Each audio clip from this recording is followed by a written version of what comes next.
Comment ça va le Comedy Club? Tout va bien? Ouais, cool.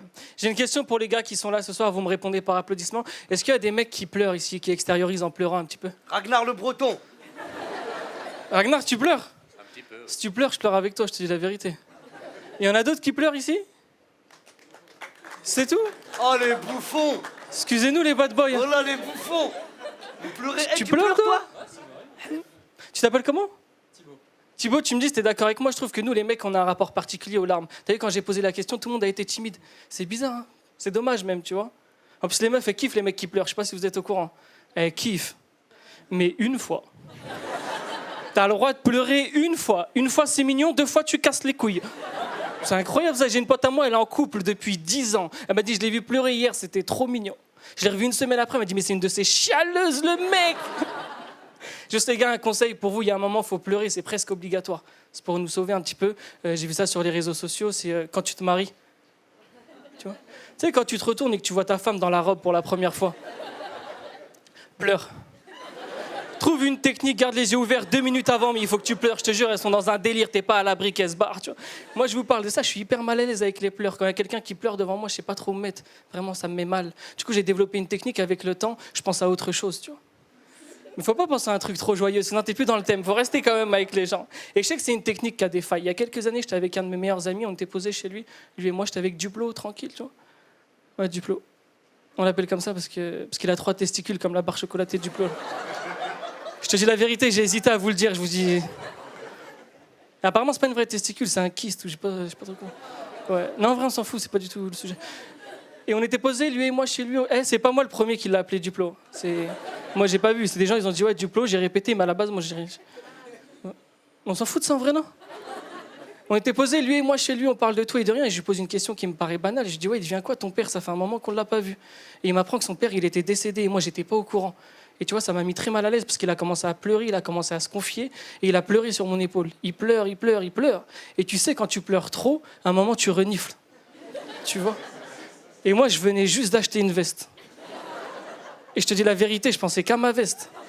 C'est-à-dire, lui, il pensait à son père, moi, je pensais à ma veste, tu vois, on en parle. À un moment, il extériorise, du coup, moi aussi, il me dit, ouais, Ilyes, tu te rends compte, mon père, c'est chaud. Et je dis, ouais, ton père, c'est chaud, mais en vrai, t'as vu, ton père, c'était foutu. Moi, ma veste, c'était pas foutu, à la base. C'était une nouvelle veste, tu vois. Et je m'en suis voulu de penser comme ça, tu sais, j'ai regretté un petit peu, mais avec un petit peu de recul, il faut pas. Je me dis que j'ai senti sa peine, j'ai été triste avec lui, mais j'ai pas été capable de l'exprimer. C'est pas grave. Et je me dis qu'à côté de ça, nous les mecs, on accorde de la virilité à des trucs tellement nazes. On se dit, il faut pas pleurer, c'est des trucs de filles. Mais des fois, on a des guerres d'ego qui nous rendent ridicules, je te jure. Je suis parti en vacances cet été avec ce même pote, Duplo et un troisième. On est parti dans le sud de la France, on avait loué une maison dans un domaine. Et pour quitter le domaine, il y avait un portail qui s'ouvrait manuellement. C'est-à-dire, chacun notre tour, on devait sortir de la voiture, ouvrir le portail, faire passer la voiture, fermer le portail, remonter dans la voiture. C'est largement suffisant pour se prendre la tête, je te jure. On décide d'aller en soirée et sur le chemin du retour, je sais que ça va être à moi d'ouvrir le portail, mais je sais que je vais pas le faire. Parce que j'ai passé une soirée de merde. Et eux, ils ont passé une bonne soirée. Et moi, j'aime pas les trucs comme ça.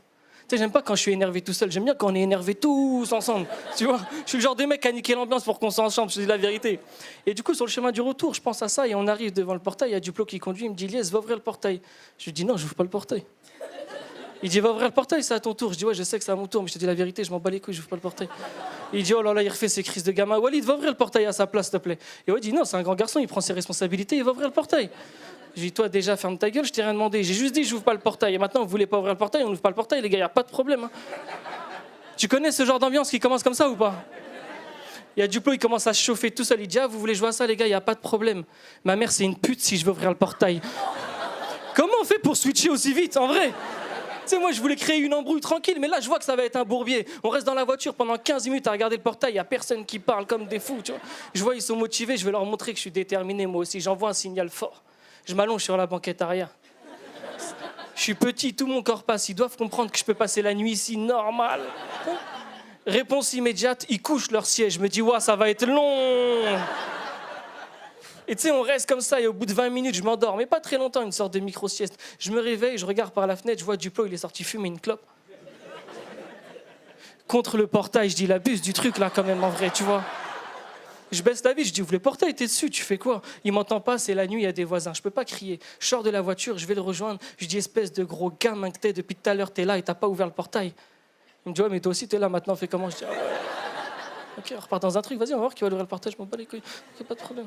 Et on commence à parler de tout et de rien, comme si la situation là, elle était normale, tu vois. Sauf qu'au bout d'une heure, on n'arrive pas à justifier ce qu'on fout là, alors qu'on a 3 lits qui nous attendent à l'intérieur. Et du coup, je dis franchement, je te dis la vérité, ça me casse la tête. Au bout d'un moment, il faut mûrir tout le temps. On est là à faire des trucs de gamin, ça casse les couilles. En vrai, viens. Je sais que c'est culotté parce que c'est moi, j'ai cherché la merde. Je te dis la vérité, je suis au courant. Mais tu sais, j'essaye d'arranger le truc. Et je lui dis franchement, c'est chiant. Tout le temps, à notre âge, on fait des trucs comme ça. Il me dit ouais, c'est vrai, c'est relou. On se cache beaucoup derrière ces choses-là. D'ailleurs, il faut peut-être que je t'avoue quelque chose. Quand je t'ai dit que mon père était décédé, c'était faux, je t'ai menti. Je lui ai dit argumente bien parce que t'avais niqué la veste. Je sais pas si tu te rappelles. Et du coup, il m'apprend que son père, il avait rencontré une femme et que du jour au lendemain, il est parti, il n'a plus donné de nouvelles à personne. Et comme il ne voulait pas qu'on le juge ou qu'on lui pose des questions, il a préféré dire qu'il était décédé. Je lui ai dit, je peux comprendre, mais c'est radical. Et si ton père, il change d'avis, c'est la honte un peu, tu vois.